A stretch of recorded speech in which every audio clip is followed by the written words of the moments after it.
آج کی ویڈیو میں آپ کو دکھاؤں گی کہ اپنے ذہن کو ہاتھ کے ذریعے ماڈل کی طرح کیسے سمجھا جا سکتا ہے۔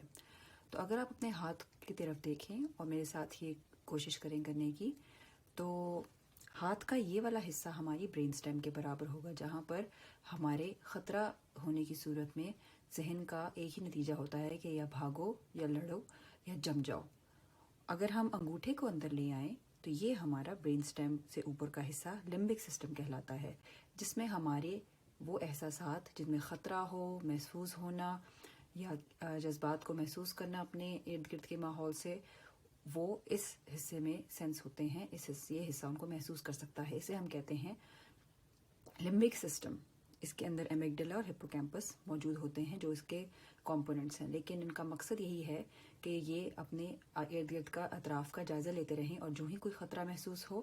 تو یہ پھر ہمارے برین سٹیم کو کہتے ہیں کہ اپنی 3 کام کرو، یا بھاگو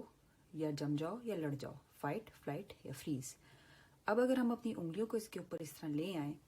تو یہ بن جائے گا ہمارا آگے کا کارٹیکس۔ اگر آپ نے ذہن کا ماڈل دیکھا ہو رکھا، دماغ کا ماڈل دیکھ رکھا ہو،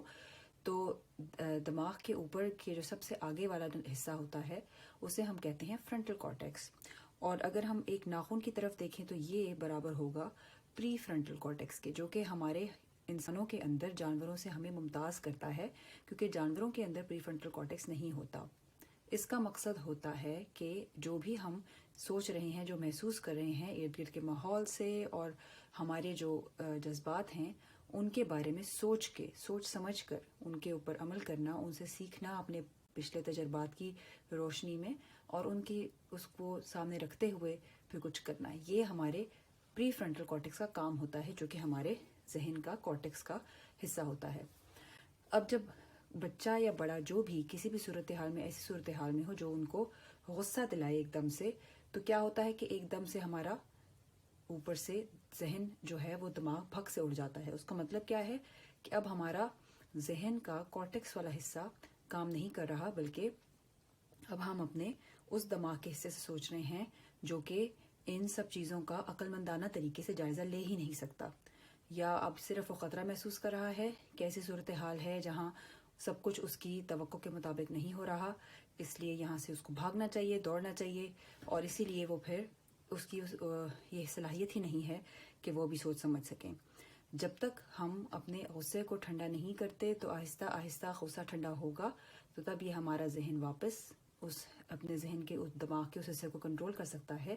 جو ہمیں جذباتی جذباتی رد عمل دکھانے پر آمادہ کرتے ہیں۔ تو اسی لیے ہمارا جو اہم یہی ہے کہ ہم جب غصہ ہو، جب اس حالت میں ہو، جب ہمیں غصہ آیا ہوا ہو، تو ہم غصے کی حالت میں کوئی ایسے کام نہ کر بیٹھے کہ جس سے ہمیں بھی نقصان ہو اور اگلے بندے کو بھی نقصان ہو۔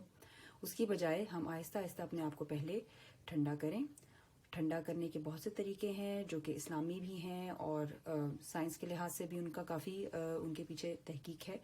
کہ اس صورتحال میں اپنے آپ کو، ذہن کو واپس اس صورتحال میں لانا چاہیے کہ آپ اپنے سوچنے سمجھنے کی صلاحیت کو واپس حاصل کریں، اور اس کے بعد آپ جو بھی فیصلہ لیں گے وہ آپ مل کر